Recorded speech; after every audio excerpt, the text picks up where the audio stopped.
first day, I just went to say hello to Scott Witt, and he gave me a big hug and said, "Welcome home." That's what it feels like. It feels like coming home. And then we did a big group warm-up with everyone, and there's a whole bunch of people I've never met before or worked with, and instantly you create a connection, and everyone is willing to share and willing to play and willing to fail. So you feel entirely supported. There's something about the spirit of the family here, and that people are not here to prove anything to one another, but to really share their ideas and collaborate, whether they're students or teachers. The big one I'm pretty sure a lot of people hear about is the family, friends. My name is Bethan Clark, and I'm from London in the United Kingdom. Roberto Martinez Loyo from Mexico City. I'm a stunt performer, a stuntman back in Mexico, and I'm also a historical European martial arts instructor. I'm Nick Hodson, and I'm a FTC fight instructor from Kitchener-Waterloo, Ontario. My name is Leonard Randall. I am currently based in Calgary. I'm Spencer Hum. I'm a stage combat instructor. I'm an actor and a comedian and a performer and fight director.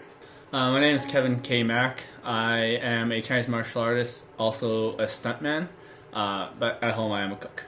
My name is Samantha Egley, and I'm from Denver, Colorado, where I currently am a house manager, fight director, and becoming a Pilates teacher. I am also a stage manager, a playwright, done some literary management, all of those things. I'm Jeffrey Alm. I am from Seattle, Washington. I was born and bred there. I am a certified teacher, certified fight director, and now a fight master with the SAFD. I've been at the Paddy since the 08, 09. My first Paddy was 98, and that was pretty amazing as an experience. This is my first time at the Paddy Crean. And I came to my first Banff workshop, I think 12 years ago. My first Paddy was 2003. And I just realized that it's something that I needed to do this year. I was lucky enough to be there to see Paddy come down for the first time and to meet Paddy and to go up and actually have a nice relationship with Paddy.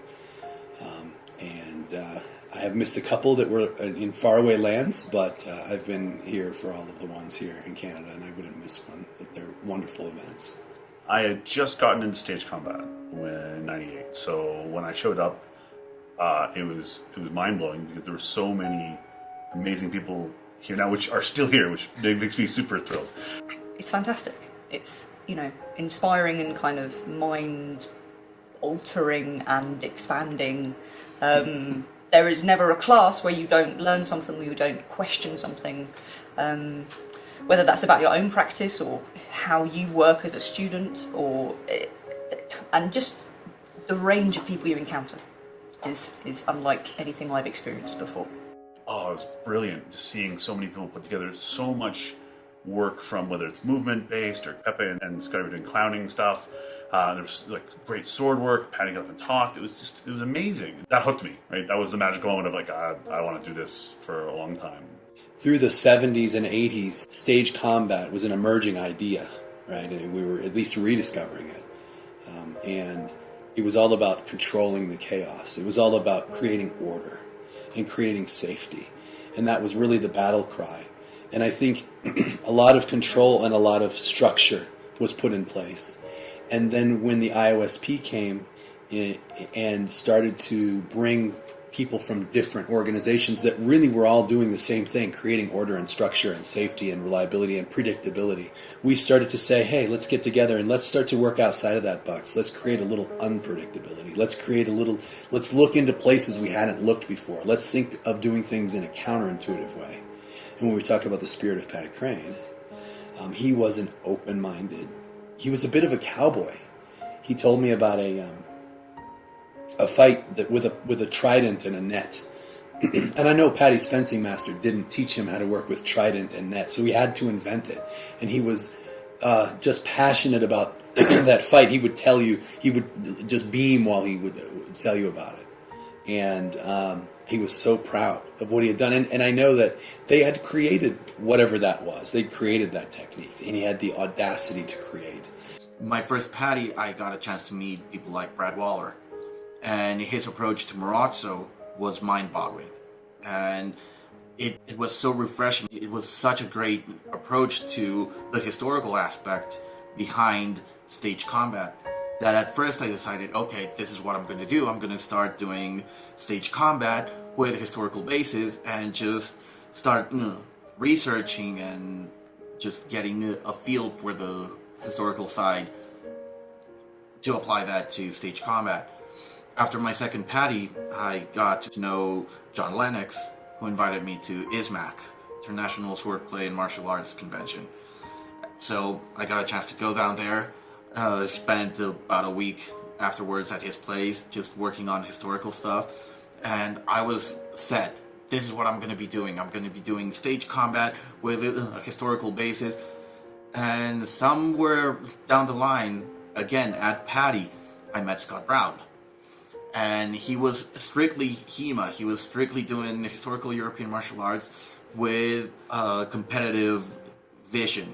So it wasn't, we're learning this to do stage combat. So once again, I went back home and it was, okay, yes, we'll start training for stage combat, but we'll also do tournaments and we'll also go to HEMA events.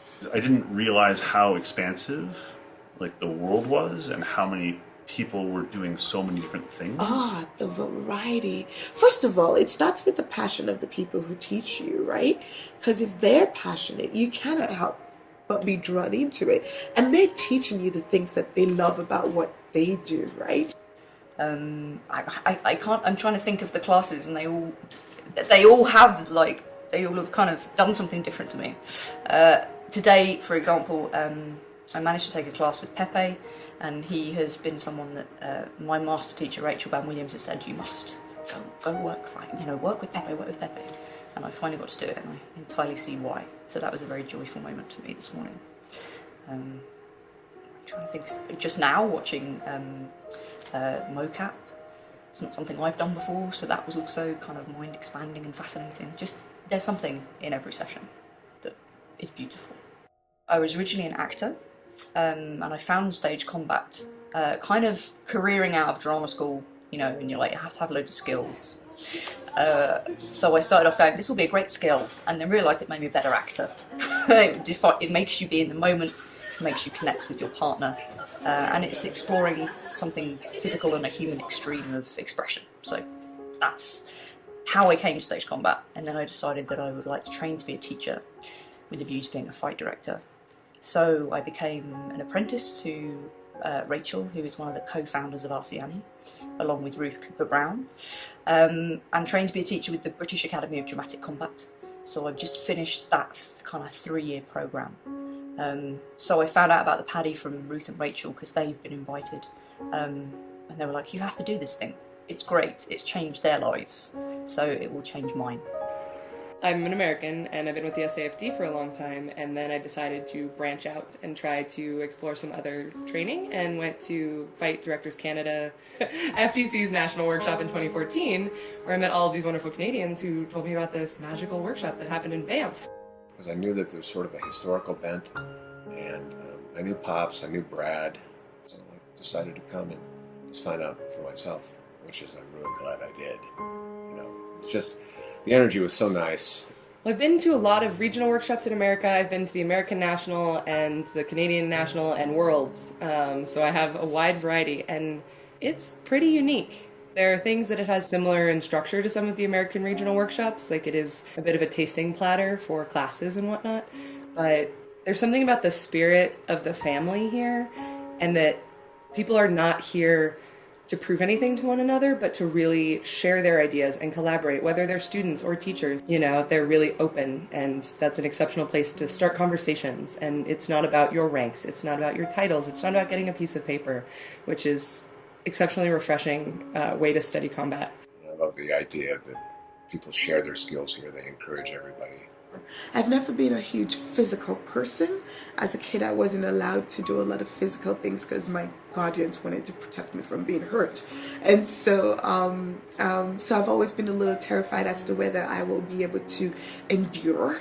I think I'm one of the few who is not doing this professionally, and I'm thankful to be allowed into the group. And I know there's lots of people that feel like, oh, am I qualified for it? Can I go? Is it like a bunch of advanced fighters who've been doing it for 35 years or whatever? When I showed up, I had done like year, maybe, of broad sword, that was it. And you step into it and you figure out stuff, and there's people who you say, can I have some help? And people show you what they know, and you learn so much. Everyone at every level is welcome and can take something away from these classes. And it's not about pandering and like, oh, you've never touched a sword before. We can't do that. You have to sit out. No, we're going to work to you, and you're going to learn from us, and we're going to learn from you. And it's just an exceptional reciprocal process that it's been fantastic to be a part of. I love the Paddy because I came here zero background as far as I thought. I thought I was the very bottom of the totem pole, Chinese martial artists. These guys are all touching rapiers and daggers and cutlasses, and I'm in over my head. 2 days in, that went away. There's no totem pole. It actually made me a better martial artist for that, better teacher for that, learning all these things, for sharing. And now I don't even say I'm a coach, but I'm not teaching stuff. We're playing, we're sharing. I actually use that back home now with all these ideas and going back home with them. So I love Paddy a lot. So much opportunity to listen and to absorb and to make relationships, and then it's taken me over to England to international workshops that weren't Paddy workshops but had some of the same players. And then because of my work teaching at the Paddy Crean Workshop, David Boucher was familiar enough with my teaching to recommend me as a teacher for the Society of American Fight Directors. So career-wise, that was big for me, and he was very generous to do that. I would not be a stunt guy had it not been for Dave Boucher. Had it not been for Dave Boucher, I wouldn't have met Danny. If it hadn't been for Danny, I wouldn't have come to my first Paddy.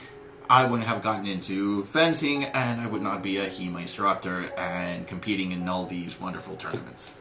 I love that the instructors encourage you, but they're also willing to let you step back and observe. And there's such a variety of levels and exploration. I think it's that constant practice, which is something that you get from everyone here at Paddy. That you stand in class with a teacher who's just been teaching you, and then we stood next to you as a student or working with you as a student. The constant learning is encouraged, and it's nice to be in that environment. I get to teach all the time, and it's a real joy. But to get to be a student, those opportunities you have to kind of look for. I like it. For me, one of the things that got me into this was doing it. That was my first training, and I find that I learned so much more by taking from other teachers. And it's amazing. You come here and you think, I don't know anything, and I love that feeling mostly. But then again, just to experience different people's ideas. Especially around sort of the historical stuff, because for me, I came at this as an actor. I mean, I've never been a martial artist. I've dabbled in a few, but nothing disciplined that way. And so coming and working with the Martinezes and working with JP and almost everybody here, it's all been about precision and things that I just find very interesting and challenging. It was just about small adjustments.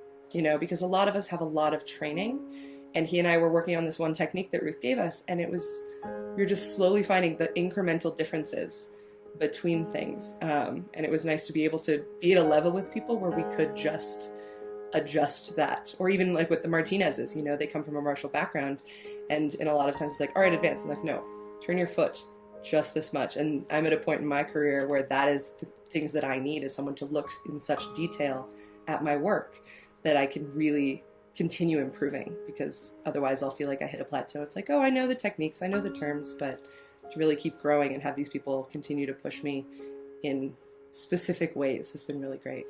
I think one of the things that I thought was most significant about the Paddy was that early in the Banff days, after we had reached across the ocean and pulled some people over from there and reached up to North America, or maybe we reached up and they pulled us up here, right? And we were all here in Banff. We also invited reenactors.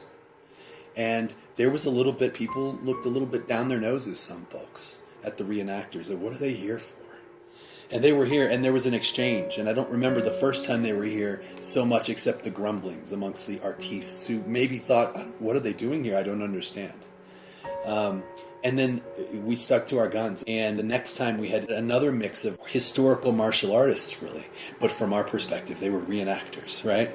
because they were out there with equipment hitting each other. And I remember sitting in an audience with a fight director who maybe had 30 or 40 years of experience. I just remember sitting next to someone I respected immensely. And Paul McDonald, and I think it may have been Jared Kirby, were doing a duel with basket-hilted, wooden broadswords. And they had all the equipment on. And they were circling each other. And then there was this ta-ta, and they did an exchange. And there was a gasp in the audience. A gasp of... And I felt like everyone around me who were so experienced in doing, they were gasping at the fact that they finally were seeing it for real. Because there was technique that they could clearly see, and there was real intention and real structure and technique that had been practiced and honed was all there, and they could see it. For the first time, they were like, that's what real looks like. Because I don't think they had seen anything like that before, most of us. For me, that was the seminal Paddy moment of the real breaking open. And I think after that dam broke, many others broke, many other boundaries broke, because people started to say, oh, it's great to do things maybe in a little bit of a different way, to have people who come from different walks of life, different perspectives, different angles on the combat. Today, I actually worked with John Lennox for the first time. Him being so knowledgeable in martial arts and being able to adapt other martial arts, being able to talk to him about that, finding out knowledge that I didn't know that he had, and being able to talk on the same level as him. You can see how connected they are and how much they respect each other and how much they have fun. And so it's awesome to see that. I think a lot of the spirit of Paddy Crean that we talk about is that inclusion and acceptance and openness and creativity outside of structures. Of course, we all meet here under the auspices of safety. At the same time, we tend to explore a bit more. It's the learning and the sharing that is really valuable. And it's an opportunity to work with people that, I could never visit independently. So, I'm a little bit emotional about it, actually, because it is such a wonderful place. And Banff is a beautiful place. So, those two things combined make it a very lovely spiritual experience. This is home. I come here and this is my home in the mountains, my home in the snow. We don't get a lot of that in Mexico. I think what the Paddy does is bring together practitioners from all over the world, and it's not about a certification. So you are coming here and people are bringing new ideas that they're playing with, or ideas they've been playing with for years and still exploring, to play and to share. And I think that is what is particularly unique about the Paddy.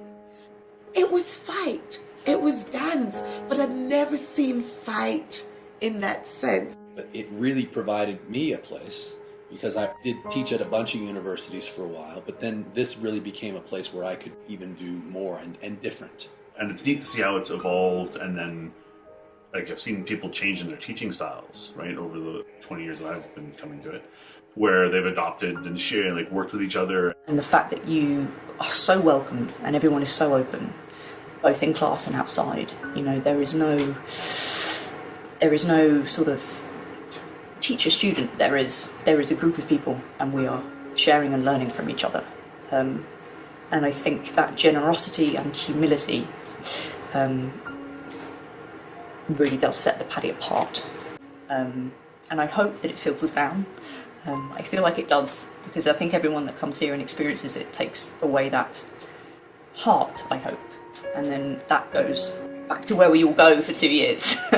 So it's kind of like a big World Paddy hug. One of the things that you practice here, whether you realize it or not, is good comradeship, good partnering. You see it at the top level, your teachers that are, exhibiting that behavior with each other. And then that's something that I want to be able to share with my students in the sense of, so that they know that this isn't a competition, this isn't a class system. It's about, it's about what theater's about, connecting with each other and collaborating with each other, and it's a great way to practice those skills. And everybody here seems to have that attitude, so it's a very nice place to be energetically. It's a place where I can come and get steeped in creativity for a few days, where thoughts become clearer, where my plans for my career suddenly crystallize in my head, and I get an enthusiasm for them, and I go, oh, I know exactly what I want to do, and I know how I want to do it, and I know who I want to get involved with it. And that's been also a big thing. Collaboration, the way we come together here in cooperation. There's really not competition here. Spending New Year's with your family, same thing that would happen if you spend it at home. You've got the weird uncle, you've got the hot cousin, you've got the funny kids, or mom and dad really bringing the family together. And that's what this is. You can step out of the elevator and there's people swinging swords. And it's not this bashing with the swords and, oh, careful, I'm cross. No, it's, okay, I saw this in this treatise and I want to really understand. So it's people crossing swords trying to better understand what the old masters wrote and drew in those books. Or walk into a room and see people flying all over the place working on choreographies. Or it's stepping out into the snow and Daniel Ford Beavis is set on fire. Or it's walking into the Martha Greenham Theatre and seeing people getting hit with bottles and just showcasing all their beautiful, wonderful talents. At dinner, at lunch, chatting, being friends, seeing people, the first hugs. In a lot of situations in dining halls, you go, you have dinner, and then you leave right away. But at almost every meal, even if I'd had things I was going off to do, or someone else said they had to go off and do, people stay until the last possible minute to continue just having conversations. And I've made such a conscious effort to sit with different people at every meal and to really just get to know everyone. And it's really about that. We're not talking about superficial things, and we're not worried about the rest of the world right now, but we're just together with each other, and that presence and that generosity of spirit has been so exceptional. No matter what your background is, right, whether you're a movement specialist or a dancer, stunt person, stage combat artist, an actor, a director, anything, you can find something here that will expand your view and your understanding of theater, art, and film, and all those things. I think something that is important about the Paddy Crean Workshop is the idea of legacy, especially this year when we're talking about in the footsteps of giants, and that we're a part of something. It's like we are a part of something that is growing and continuing and has a future and has a past, and that appreciation and understanding can only help us get better at this because it's an art about collaboration and about being a part of something bigger than yourself. And if you stop feeling that and you stop realizing that you are, then I think it gets much more difficult to make the art we want to make. So I think it's been great to become a part of this family. I think of all the instructors and leaders, and the stories they tell about their journey is a lift up. The way they help you with your craft is a lift up. The way we interact with each other in our classes is a lift up. So either it's a physical lift up from the ground, or it's an emotional lift up. It's a lift up in terms of look ahead, look upward, look forward. Whatever your career, whatever your journey, wherever you are in this work, I think lifting up is what I would use to describe it. You will be welcomed, whoever you are and whatever your background. You are welcome here, and just do it. Life's too short. Just make it work, make it happen. Come, because there is no other experience like it.